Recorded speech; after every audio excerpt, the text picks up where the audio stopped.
مرآت المفاتیح volume 8 page number 264 پر یہ وہ چیزیں ہیں کہ جو سب سے پہلے آپ ہی نے شروع کی.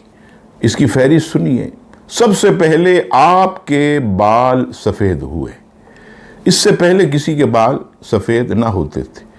حضرت نوح علیہ السلام کی عمر شریفہ اعلیٰ حضرت امام علیہ سنت نے 1200 کے قریب، بعض مورخین نے 1100، کسی نے 1000، 950 سال تو تبلیغی دوران ہے، لیکن 1200 سال کی عمر میں بھی ایک بال آپ کا سفید نہ تھا، کیونکہ ابراہیم علیہ السلام سے قبل کسی کے بال سفید نہیں ہوتے تھے. ابراہیم علیہ السلام کے بالوں میں ہی سب سے پہلے سفیدی آئی. تو جب سفیدی آئی تو آپ حیران ہوئے اور ایسے عرض کی مولا یہ کیا ہے؟ کہا ابراہیم یہ بزرگی ہے. آپ نے دعا کی مولا اور بڑھا دے، اسے اور بڑھا دے. پھر آپ سفید بالوں میں مہندی بھی آپ نے ایک وقت تک لگائی.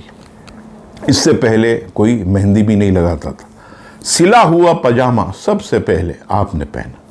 جو ممبر شریف جس پر بیٹھ کر خطیب خطبہ دیتا ہے یا واعظ کرتا ہے، سب سے پہلے ممبر حضرت ابراہیم علیہ السلام نے ہی بنایا.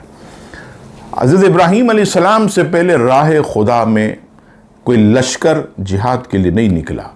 یہ حضرت ابراہیم علیہ السلام نے ہی راہ خدا میں جہاد کیا. مہمان نوازی میں بھی آپ اول ہیں. اسی طرح سریت، یہ عرب کی ایک خاص ڈش ہے. شوربے میں بھگوئی روٹی، یہ اہل عرب اس وقت میں بڑے مزے سے کھاتے تھے. تو یہ بھی اجرا حضرت ابراہیم علیہ السلام نے ہی کیا. اب آئیے میرے محترم، قوم کی عملی حالت کیا تھی؟ اللہ تعالیٰ نے آپ کو بھیجا نبی بنا کر، خلیل بنا کر، اور آپ رسول بھی ہیں. تو یہ قوم کا عالم کیا تھا؟ آپ کی قوم بتوں اور ستاروں کی پوجا کرتی تھی. اور آپ کا سگا چچا آزر جس نے آپ کو پالا، والد گرامی حضرت طارق جو کہ صاحب ایمان اور توحید پرست تھے، وہ وصال کر گئے. آزر بھی بت پرست تھا، اور صرف بت پرست نہیں، بت پرستی کے ساتھ ساتھ بت سازی اور اس کی تجارت بھی کرتا تھا، بناتا بھی تھا، بیچتا بھی تھا. بادشاہ وقت نمرود بھی اپنی معاذ اللہ ربوبیت کا اس نے دعویٰ کیا اور لوگوں سے زبردستی اپنی عبادت کرواتا تھا. نمرود کون ہے؟ اس کا تعارف بھی سنیں. اپنے وقت کا بہت بڑا بادشاہ.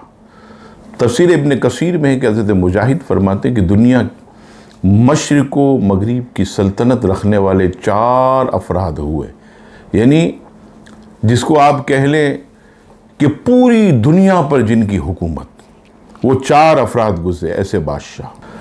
مومن 2 گزرے، کافر 2 گزرے. مومن کون؟ حضرت سلیمان علیہ السلام اور پھر حضرت ذوالقرنین. اور کافر نمرود سب سے پہلا بادشاہ، اور بخت نصر یہ دوسرا بادشاہ. یہ دونوں کافر تھے.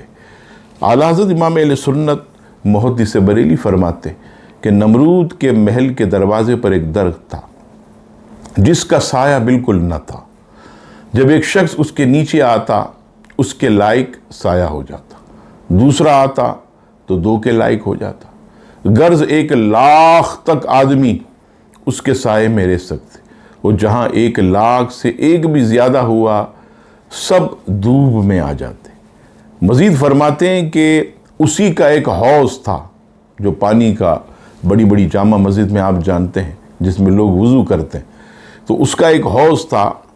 صبح کو لوگ آتے، کوئی اس میں پیالہ بھر کر دودھ ڈالتا، کوئی شربت ڈالتا، کوئی شہد ڈالتا، جس کو جو پسند آتا، یہاں تک کہ وہ بھر جاتا. وہ سب چیزیں خلط ملط آپس میں مل جاتی. اب جس شخص کو حاجت ہوتی پیالہ ڈالتا، جو شے جس نے ڈالی ہوتی وہی اس کے جام میں برتن میں آ جاتی. یہ کافر، اور وہ بھی کیسے بڑے کافر کا استدراج تھا. یہاں یہ بات ذہن نشین رکھیے کہ ایسی چیزیں جادو یا دیگر مخفی علوم میں مہارت کے ذریعے ہوتی ہیں. یہ کوئی معجزہ نہیں ہوتا، یہ کوئی کرامت نہیں ہے.